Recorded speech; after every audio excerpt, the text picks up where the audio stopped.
Hoje eu tenho a oportunidade, a graça aí de poder ministrar a palavra do Senhor a vocês. Eu me sinto muito honrado, mais uma vez, toda vez. É muito bom estar no centro da vontade do Senhor e ser usado por Ele. Eu sou só um instrumento. O Senhor sabe o que você precisa, o que você veio buscar nesta manhã.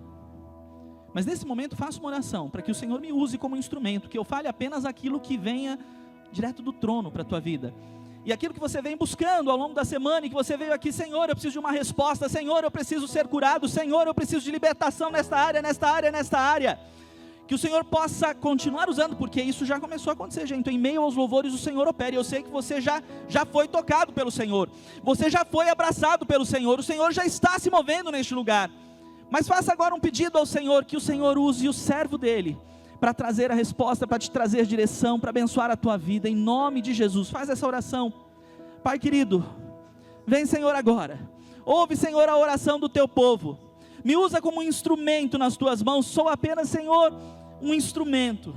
Que a tua glória flua, que a minha boca fale, Senhor, apenas aquilo que vem direto do teu trono, para abençoar esta igreja. Pai querido, a tua palavra pura, santa, eterna, que assim seja. Senhor, ouve agora o pedido de cada um dos teus servos, Pai querido, aqueles que vieram buscar direção específica, direcionamento específico, Senhor, aqueles que precisam, Senhor, nesta semana, tomar algumas decisões e vieram aqui perguntar, Senhor, o que o Senhor quer que eu faça? Que o Senhor venha trazer direção, que o Senhor se mova, Senhor, no profético. Eu quero me mover no profético, para que o Senhor traga a palavra rema sobre a vida de cada um aqui nesta manhã de domingo, em nome de Jesus. Aleluias. Pode se assentar, querido.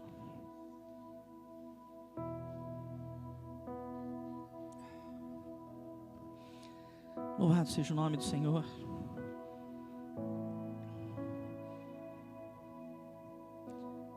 Esta palavra que o Senhor me deu para ministrar hoje, ela tem me tocado já faz alguns dias. O Senhor vem me falando, e eu só vim, Senhor, o que mais o Senhor quer que eu fale para a igreja? O que mais o Senhor quer que eu fale para a igreja? E aí a Simone me perguntou, Simone é minha esposa, está intercessora, minha principal intercessora, e ela perguntou, Fernando, você já sabe o que você vai falar? E eu sempre falo a mesma coisa, assim, claro, nós nos preparamos para trazer a palavra do Senhor, nós perguntamos ao Senhor, buscamos, o Senhor nos dá direcionamentos, mas quando eu chego aqui, eu sei que muita coisa o Senhor fala com a gente aqui na hora. A palavra diz, lá em Atos dos Apóstolos, que o Senhor usava os discípulos de Cristo ali, os discípulos do Senhor, que foram levantados a partir da vida de Paulo também, que o Senhor usava e as palavras vinham na boca deles, naquele exato momento em que eles estavam ministrando.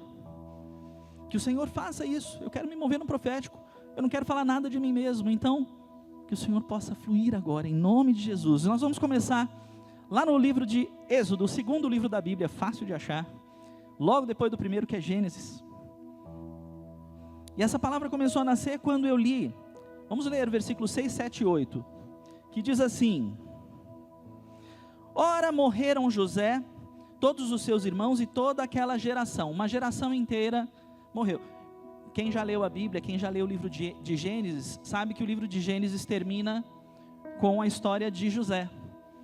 E José tem toda aquela, depois eu vou convidar você, quem não conhece a história por completo aí, nós temos várias até adaptações para cinema, gibi, HQ, nós temos essa história contada por diversas maneiras, hoje tem séries na televisão, mas aqui aqui na palavra nós temos essa história completa, tá? Nós vimos aí José, o mais novo de seus irmãos, depois nasceu Benjamim, e ele foi vendido pelos seus irmãos que tinham inveja dele como escravo, e aí tem toda uma história de sofrimento. E num determinado momento Deus exalta a vida de José e o coloca, quando ele interpreta, Deus deu um dom para ele de interpretar sonhos, e quando ele interpreta um sonho do faraó na época, lá no Egito, onde ele foi parar depois que foi vendido pelos seus irmãos como um escravo, e ali ele é colocado como uma autoridade no reino do Egito, porque Deus deu uma revelação, de que o povo do Egito ali, haveria fome na terra. E aí 7 anos de muita abundância, muita prosperidade, mas depois 7 anos de fome. E Deus deu uma estratégia para José, para que eles armazenassem alimentos e que eles pudessem alimentar as nações neste período de fome. E ele foi colocado como o braço direito do faraó. Mas olha só como é que Êxodo começa.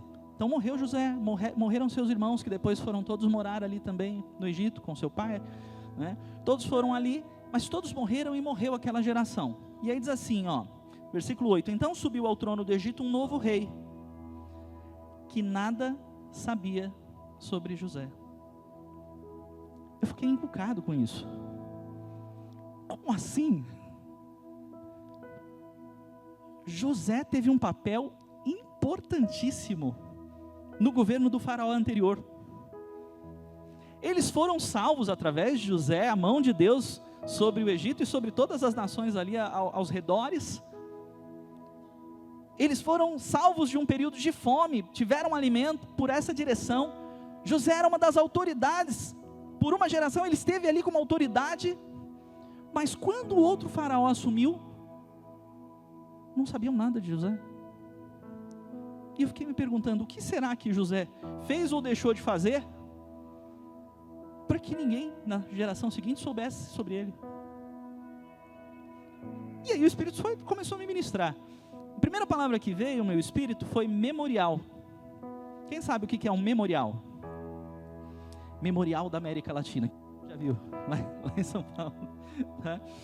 Nós temos memoriais. O que são memoriais? São objetos, estátuas, museus, fotos, imagens, obras de arte, que representam algo importante ou alguém importante.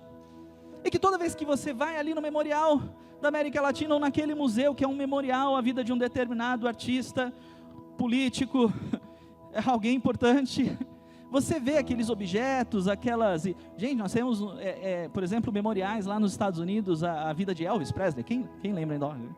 Elvis Presley? Só os mais velhos, né? Né? E aí você vai lá na casa do Elvis Presley, as roupas que ele usava e tal, e tudo isso te faz lembrar. Qual é a função de um memorial? Conservar a memória. E aí eu fiquei aqui, então não, será que não foi estabelecido memorial ali, daquilo que José fez? Aí você fala assim, peraí, mas eu estou pregando agora, estou falando a respeito de José, certo? Tem um memorial aqui na Bíblia. A Bíblia é um memorial? Oh! E que memorial? Talvez o maior de todos os memoriais. É claro que aí vai uma palavrinha de exortação. É claro que para você conhecer esse memorial e lembrar de tudo aquilo que está aqui na palavra de Deus, escrita por homens e mulheres inspirados por Deus, tá? A história de homens e mulheres que viveram experiências com Deus e foram chamados por Deus. E o pastor Eliseu sempre fala que a Bíblia não é um livro de exemplos, porque a gente vê muita gente fazendo coisa errada na Bíblia. Mas a Bíblia é um livro de princípios, e nós aprendemos com todas essas histórias, e a Bíblia é um memorial. A exortação qual é, Fernando? A exortação é, a gente vai lembrar do que está na Bíblia se a gente ler a Bíblia, né? Amém ou não amém, irmã? Amém ou não amém, então? Mas poxa vida, será que não havia algum memorial? E eu quando a gente estuda um pouco a respeito da história dos hebreus, né? Dos israelitas, hebreus, depois chamados judeus também, a gente vê que dentro da comunidade judaica sempre houve uma preocupação, um cuidado de que as histórias, as tradições fossem transmitidas de pai para filho. Nem sempre foi assim. Você vai pegar trechos da história que passou gerações e o pessoal já esqueceu o que era, né? Mas há uma preocupação de transmitir isso de pai para filho. E esse é um cuidado. Quem é pai aqui? Quem é mãe aqui? Quem tem filhos aqui? A história da nossa família, a história da nossa conversão, a história de verdade, gente. Quem já me conhece, já tem um pouco de relacionamento comigo, sabe que eu pergunto. Para todo casal que eu conheço, eu pergunto a mesma coisa. Como é que vocês se conheceram? Eu sou super curioso com isso. Como é que foi o encontro de vocês? Os seus filhos têm que saber como é que vocês... Eu sei. Meu pai sempre contava, minha mãe sempre contava como é que eles se conheceram. E eu vou contar para os meus filhos, e meus filhos vão contar para os filhos dele, e assim vai. Geracional. Eu não quero que se perca. Eu não quero que a minha história, a história dos meus pais, se percam nas próximas gerações. Então eu preciso deixar memoriais. Eu preciso deixar memoriais para a próxima geração. Vocês sabem que isso está de acordo com aquilo que o nosso pastor tem ministrado aqui, certo?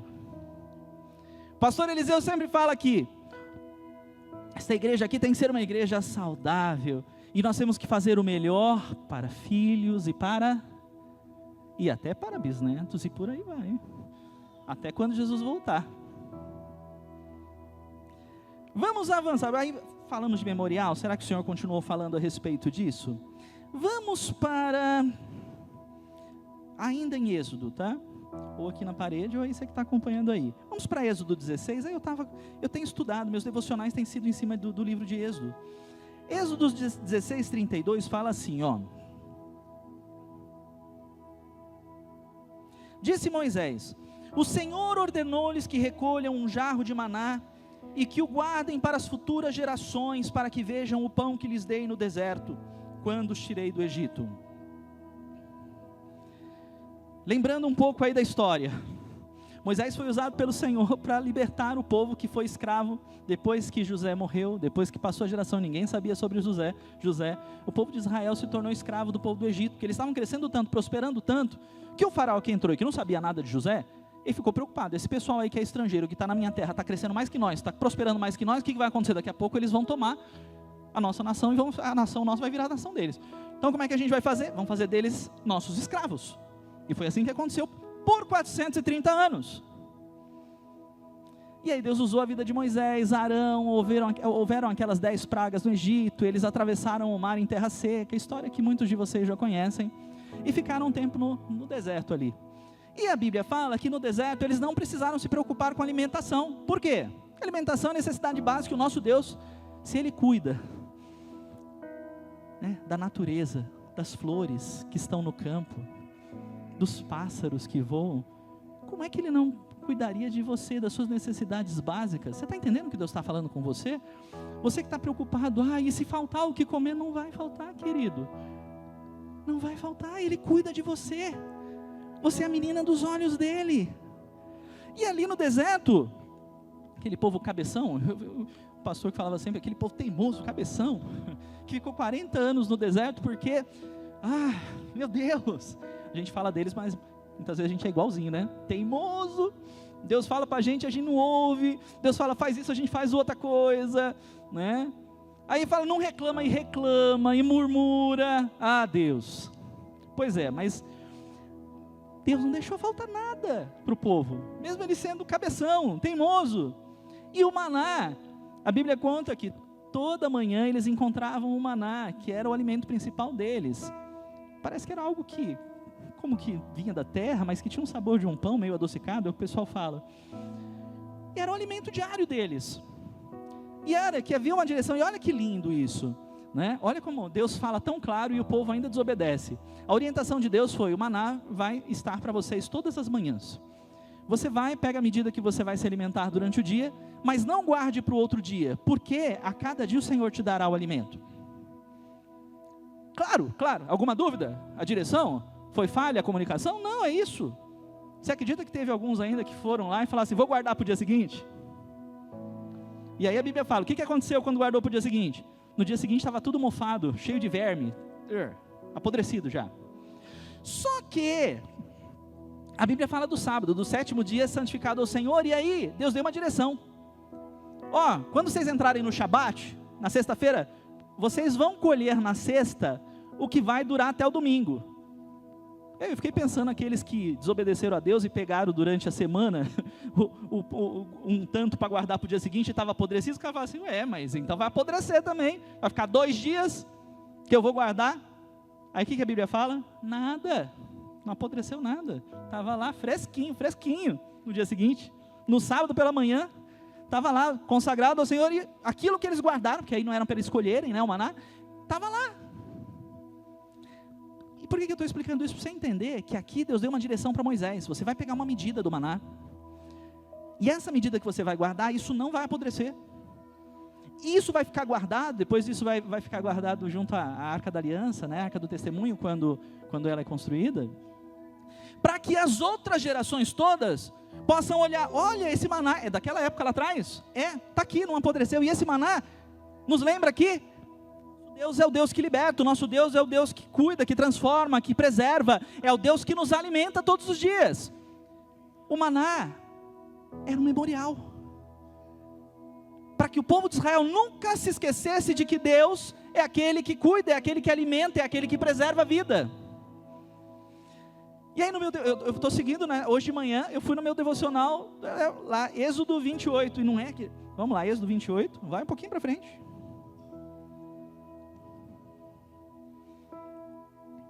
Olha só, as coisas que o Senhor nosso Deus quer que a gente guarde, Ele estabelece memoriais.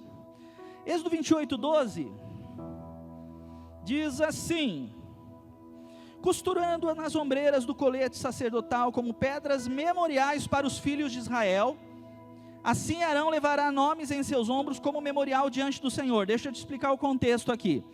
Aqui está uma parte bem descritiva da Bíblia, onde se mostra como é que deveria ser costurada, preparada as vestes sacerdotais, que Arão e os seus filhos iriam vestir, né, como sacerdotes, ali diante do povo, ok? Tudo bem?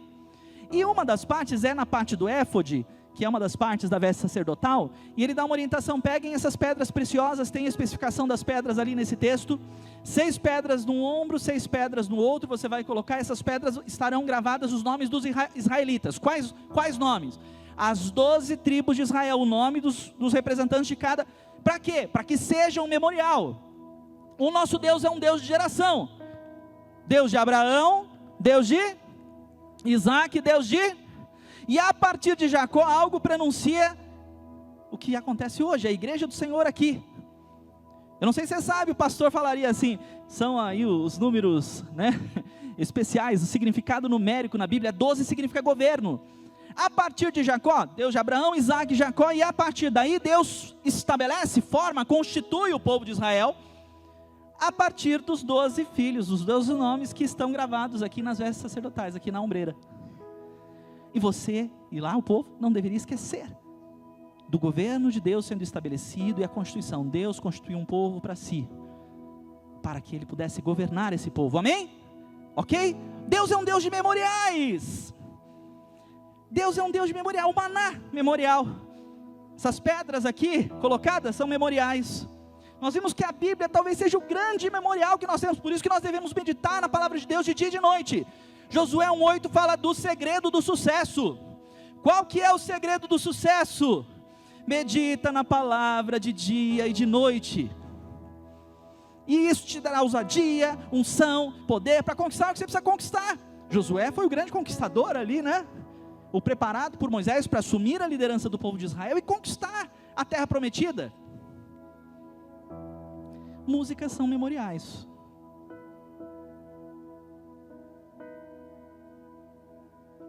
E hoje de manhã, eu fui lembrar de... Quando eu pensei, músicas são memoriais, fui eu lá no YouTube buscar algumas músicas antigas. Quando minha esposa acordou, ela falou assim: por que você está ouvindo essa música de velho aí? Olha só, me chamou. Estou lembrando aqui. Salmos 84, não precisa abrir. Mas eu conheço o Salmo 84, sabe por quê? Porque tem uma música que canta. Os salmos são cânticos, e muitos compositores, de algumas, né, desde lá da minha época para cá. O que está escrito lá? Vai, põe aqui, vai, só o primeiro versículo. O que está escrito lá em Salmo 84?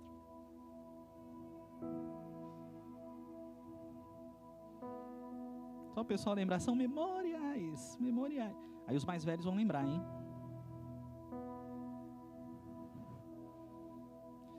Quão amáveis são os teus tabernáculos, Senhor dos exércitos.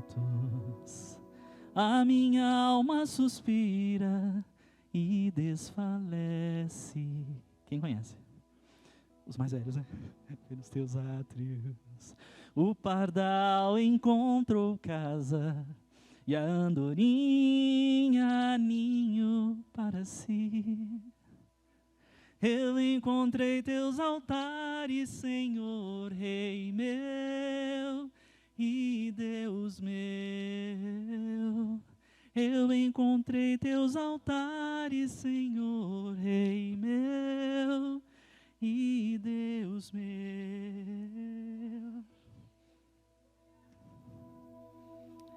O que diz lá em Salmo 121? Gente, eu fui para Salmos, tá? Eu aprendi um monte de salmos com... Aí você sabe que essa música é do Vencedores para Cristo, gente. Quem lembra do Vencedores? Vencedores por Cristo. Não, aí depois entrou, eu deixei rolando lá, né, o computador, aí entrou no Grupo Elo, gente. Aí, quem conhece, lembra do Grupo Elo? Os mais novos, aí ó, isso aí é para quem é Nutella, né? Não é para quem é Nutella não, é para quem é raiz, crente raiz. Salmo 121 diz o quê?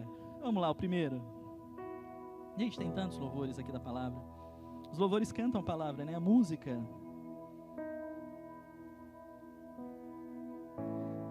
Gente, aí eu fui da minha infância, quando minha mãe colocava esses louvores vencedores por Cristo e tal, eu fui para minha adolescência. E aí eu era meio roqueirinho, né? Eu gostava daqueles louvores com uma pegada de rock. Aí tinha um louvor que diz assim: eleva os meus olhos para os montes, de onde me virá o socorro. O meu socorro vem do Senhor, que fez os céus e a terra. Ele não deixará vacilar os seus pés. Aquele que me guarda não tosquenejará, não tosquenejará, não tosquenejará. Olha só, é memorial. Gente, quem conhece um pouquinho aqui de estratégias de memorização, a música é uma das principais estratégias. Eu não posso esquecer a palavra de Deus. Canta a palavra de Deus. Olha que bênção. Aí eu voltei para minha infância, no Salmo 122, eu voltei para minha infância na época da escola dominical. Alegrei-me quando me disseram, vamos à casa do Senhor. Alegrei-me quando...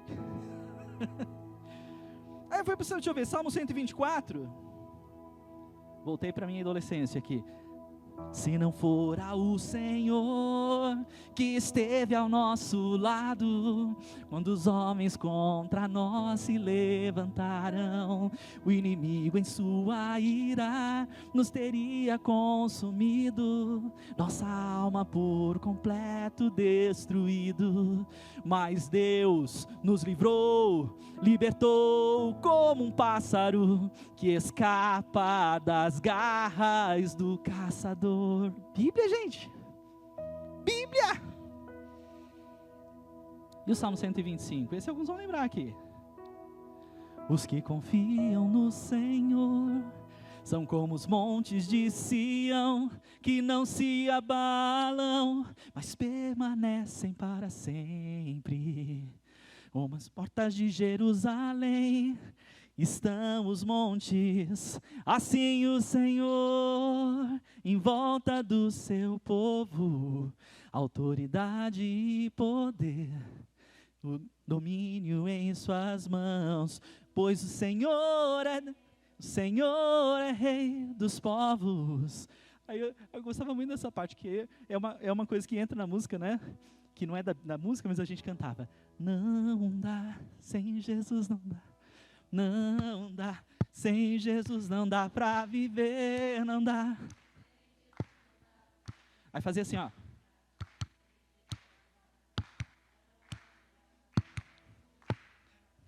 Não dá, sem Jesus não dá pra viver, não dá. Sem Jesus não dá, não. Memorial, gente, olha quantos memoriais.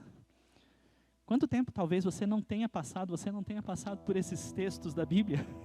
E a gente acabou de passar com algumas canções agora. Salmos bíblicos. Todo mês aqui na igreja, considerado um dos cultos mais consagrados ao Senhor, especiais, todo culto é especial. Mas nós temos o culto da Santa Ceia. O que a Santa Ceia é? Memorial. Memorial. Quando Jesus falou e deu a direção para os discípulos, nós vamos fazer isso, o pão representa a minha carne, o sangue, o vinho representa, o suco de uva representa o meu sangue. Façam isso, hein? Para que toda vez que você faça isso, você vai se lembrar de Jesus. Ele se entregou por você, Ele te deu a salvação e Ele quer se relacionar com você. O véu foi rasgado para que você se relacione com Jesus. Não precisa de intermediário, meu irmão. Não precisa. Você tem livre acesso a Ele. Aleluias. A Bíblia fala em 2 Coríntios 4:18 que aquilo que se vê é temporal, mas o que não se vê é eterno. Nós estamos falando aqui de alguns alguns memoriais que são visíveis, mas tem um em específico. E aí eu vou pro texto que a gente vai finalizar. João 17. A gente vai ficar lá em João 17 um pouquinho, essa reta final da minha palavra, a palavra do Senhor.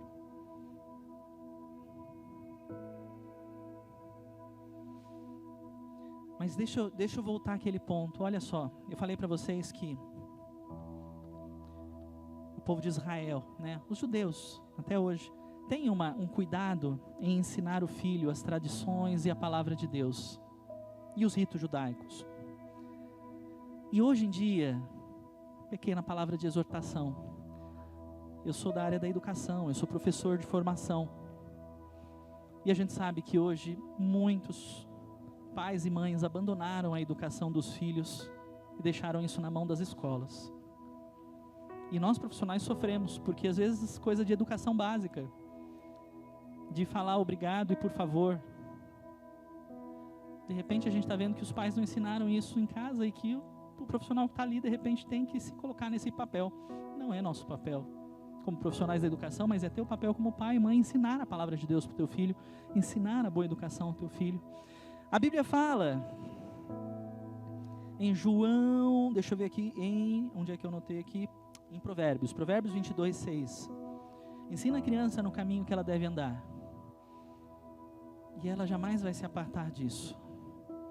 Se você, gente, é uma luta, porque o diabo ele se levanta contra a família de uma maneira, se ele conseguir, e ele tem conseguido, e nós estamos aqui para nos colocar contrários a isso. Se ele consegue bagunçar a família, os filhos perdem a referência e não são mais ensinados pelos seus pais. Ensina a criança no caminho que ela deve andar. Se você hoje com teu filho, você consegue, tem um tempo de devocional diário, ou um tempo de culto semanal, um culto diário em casa com a tua família, sabe o que vai acontecer quando os teus filhos se casarem e estiverem com os filhos deles? Eles vão reproduzir o que eles aprenderam. Pessoal aqui do Gerações, quem aqui é liderança aqui, está aqui no cuidado aqui da escola de pais, dos homens? Pessoal de Gerações está aí? O pessoal leu o manual do Gerações. Lá no manual de Gerações tem uma orientação sobre formas de aprendizagem. Sabe qual é a forma mais eficaz de se aprender? Ensinando. Tem uma estatística lá, tem um percentual. Pra você ter ideia, a maioria das pessoas diriam assim, a forma mais fácil de aprender é praticando, certo? 75% da força da aprendizagem está relacionada a você colocar em prática o conteúdo. Mas com 90% de força está, aprenda e ensine. Toda vez que eu estou ensinando, eu estou aprendendo muito mais do que quem está aí, só aprendendo. E se você pegar isso que você está aprendendo aqui agora, e chegar na sua casa e ministrar para aqueles que estiverem ali, se você for para uma festinha de aniversário, estiver com a família, almoçando com a família, e daqui a pouco você começar a reproduzir aquilo que você acabou de aprender, isso vai ficar como memorial dentro de você. A sua memória vai se fortalecer e você nunca mais vai esquecer aquilo. E se esquecer, ainda nós temos o Espírito Santo de Deus, que lá em João 14 fala que o Espírito traz a memória quando a gente precisa, né? Então, está aprendendo? Está recebendo o Senhor? Quantos aqui estão recebendo o Senhor? Quer fixar isso para nunca mais esquecer? Compartilhe o que você está aprendendo aqui. Reproduza o que você está aprendendo aqui. João 17. Muita gente fala assim, Jesus orou. Jesus era um homem de oração, amém? Quando ele veio aqui como homem. Se a gente perguntar, você lembra de alguma oração de Jesus? Todo mundo vai na oração que é o modelo que Jesus deixou, que é o Pai Nosso, amém? E esse eu acho que todo mundo sabe de cor e salteado. Mas aqui nós temos um momento de oração, um capítulo inteiro com uma oração completa de Jesus. Em João 17, eu fico muito impactado com esse texto. Jesus, e aqui tem uma, na minha Bíblia aqui, ela está com uma divisão. Ela começa falando assim, essa primeira parte, Jesus está orando por si mesmo. Diz assim, depois de dizer isso, Jesus olhou para o céu e orou. Pai, chegou a hora. Isso foi antes de ele, da paixão de Cristo, antes de ele ser traído, ser entregue ao sacrifício. Ele mesmo se entregou, de ter sofrido as chicotadas, ter sofrido e depois ido à cruz do Calvário e ter morrido ali na cruz. Isso foi o momento antes. Pai, chegou a hora, glorifica o teu filho para que o teu filho te glorifique, pois lhe deste autoridade sobre toda a humanidade, para que conceda a vida eterna a todos que lhe deste. Jesus orando, falando a respeito dele mesmo. Esta é a vida eterna, que te conheçam, o único Deus verdadeiro, e a Jesus Cristo a quem enviaste. Eu te glorifiquei na terra, completando a obra que me deste para fazer. E agora, Pai, glorifica-me junto a ti, com a glória que eu tinha contigo antes que o mundo existisse. Jesus orou por si, e ele disse: eu cumpri o meu papel como homem aqui, aquilo que a missão aqui me foi, a qual eu fui destinado. E aí eu digo para você, Deus também tem um propósito para a tua vida, e há uma missão especial para você. Não importa a idade, hein? Não importa a idade. Já estou nos meus 70, já estou nos meus 80, a gente tem visto aqui irmão de 80 anos aqui, que aqui está cumprindo o propósito. Eu tenho uma missão, eu vou servir na casa do Senhor, eu vou ministrar a palavra, eu vou participar do GCs, eu vou me posicionar, não importa a idade. Eu tenho uma missão a cumprir. Jesus tinha uma missão e ele completou essa missão. Nessa segunda parte do texto fala que Jesus ora agora pelos seus discípulos. Eu revelei teu nome, aqueles que do mundo me deste. Eles eram teus, tu os deste a mim, e eles têm obedecido a tua palavra. Agora eles sabem que tudo que me deste vem de ti, pois eu lhe transmiti as palavras que me deste, e eles as aceitaram. Eles reconheceram de fato que eu vim de ti, e creram que me enviaste. Eu rogo por eles, não estou rogando pelo mundo, mas por aqueles que me deste, pois são teus. Tudo que tenho é teu, e tudo que tens é meu. Eu tenho sido glorificado por meio deles. Não ficarei mais nesse mundo, mas eles ainda estão no mundo, e eu vou para ti. Pai Santo, protege-os em teu nome, o nome que me deste, para que sejam um, assim como somos um. Enquanto estava com eles, eu os protegi, os guardei no nome. Gente, ele está intercedendo pelos seus discípulos, aqueles discípulos que ele formou aqui na terra. Mais uma vez aqui fortalecendo, nós temos lá em Mateus 28, a missão que o Senhor deixou a todos nós, ide e fazei. Jesus veio como homem e fez discípulos, e ele cuidou, se santificou por eles, ensinou a estes discípulos, intercedeu por eles. Nenhum deles se perdeu, a não ser aquele que estava destinado à perdição, para que se cumprisse a Escritura. Agora eu vou para ti, mas digo estas coisas enquanto ainda estou no mundo, para que eles tenham a plenitude da minha alegria. Dei-lhes a tua palavra, e o mundo os odiou, pois eles não são do mundo, como eu também não sou. Não rogo que os tires do mundo, mas que os protejas do... Tem gente aqui que já está assim: Senhor, já se esgotaram as minhas forças, me leva para estar junto de ti. Não, se há um propósito ainda. A oração de Jesus não foi: tira eles do mundo logo para eles estarem com o Senhor. Não, há uma missão, há um propósito a ser cumprido. E o Senhor te fortalece, e Ele te guarda do maligno. Você não precisa ter medo. Eles não são do mundo, como eu também não sou. Santifica-os na verdade, a tua palavra é a verdade. Nós precisamos a todo momento nos santificar através da palavra. Assim como me enviaste ao mundo, eu os enviei. Jesus nos envia. Eu os enviei ao mundo. Ele está falando neste momento ainda daqueles, mas olha só isso aqui: em favor deles eu me santifico, para que eles também sejam santificados pela tua palavra, a começar pela família. Os teus primeiros discípulos são os teus filhos. E a Bíblia fala: você deve se santificar por aqueles que estão sob o teu cuidado. Não é por você mesmo, é por eles. Você é responsável por grupos aqui, por um pequeno grupo. Tem pessoas que o Senhor tem colocado para que você cuide, para que você ministre a palavra. Você precisa se santificar por eles, assim como Jesus o fez. Agora, para mim, o versículo que mais me deixa maravilhado aqui é o versículo 20. Por quê? Porque nesse momento, até aqui, Jesus estava orando pelos discípulos que Ele fez naquele momento em que Ele estava aqui na terra. Mas agora no 20, Ele orou por mim. Ele orou por você. Antes de ir para a cruz, Ele fez uma oração orando por você e por mim. Diz aqui no versículo 20. Aqui está o subtítulo aqui está assim: Jesus ora por todos os crentes. Mas não é por todos os crentes, Ele está orando por aqueles que iriam se tornar crentes no futuro. Olha só: minha oração não é apenas por estes que estão aqui comigo agora. Rogo também por aqueles que crerão em ti, futuro, por aqueles que crerão em mim, por meio desta mensagem. Você que já aceitou Jesus como teu Senhor e Salvador. Se você ainda não aceitou, você vai ter essa oportunidade. Mas se você já aceitou, Jesus orou por você. Eu não aceitei Jesus ainda, como é que faz isso? A gente já vai te ensinar. Mas presta atenção. Jesus orou por você, para que um dia você cresça nele. Para que um dia você cresça nele e pudesse ter um relacionamento com ele. A maioria das pessoas, se a gente pergunta por que Jesus morreu na cruz, elas vão dizer assim: Jesus morreu na cruz para nos salvar. Essa é só a primeira parte do plano. O propósito de Deus desde a criação, não por necessidade, mas porque Ele quis. Ele queria se relacionar com uma família. E Ele criou a humanidade para ser a sua família. A natureza de Deus é doadora, Ele queria compartilhar de quem Ele é. Isso já dentro da Trindade já acontecia. Pai, Filho e Espírito Santo, Pai, Filho do Espírito Santo. E um dia o Senhor sonhou com você e falou: eu vou criar a humanidade para que ela possa ter comunhão comigo, relacionamento comigo. E gente, eu aprendi essa semana que comunhão, a koinonia que está na palavra, a palavra koinonia, não é apenas relacionamento vago, porque hoje você tem uns relacionamentos superficiais por aí, na internet às vezes, mas não é profundo. A comunhão, a koinonia é um relacionamento construtivo.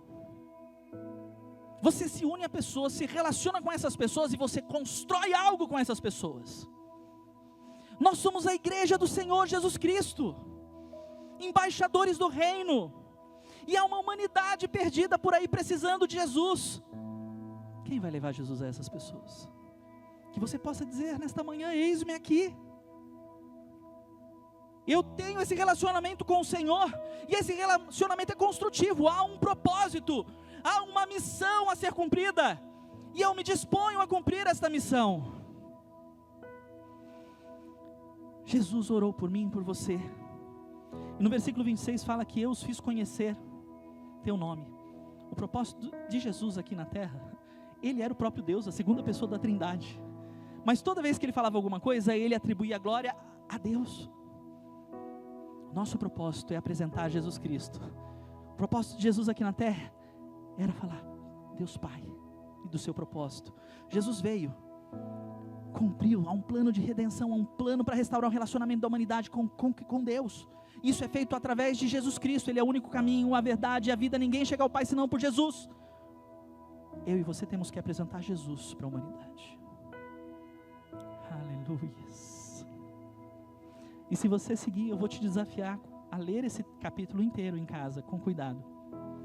Você vai ver que a principal oração, e aí eu encerro. A principal oração de Jesus por nós, que iríamos crer nele, é para que nós sejamos um. Unidade. Por muito tempo, quem é cristão de bastante tempo sabe disso, que o diabo, o inimigo de nossas almas, ele vem tentando nos colocar sempre uns contra os outros, a começar pela família, depois a família de Cristo dentro da igreja. E hoje tem igrejas brigando umas com as outras, sendo que o nosso propósito, a nossa missão é a mesma. Missão, o propósito é o mesmo. E assim, Jesus fala: assim como eu e o Pai somos um, eu, o Pai, o Espírito que vem somos um. Jesus orou por nós e falou para que eles possam crer em mim, para que eles possam ser um com a gente. A gente fala de uma unidade entre nós, mas assim que nós nos conectamos em unidade, o Senhor nos faz parte desta unidade triuna, e nós nos tornamos um com o Pai. É para isso que nós devemos caminhar, para que haja esta unidade. Essa foi a oração de Cristo. Que a gente possa parar em nome de Jesus com picuinhas, com falar mal do irmão ou da igreja, porque ela tem um pensamento diferente.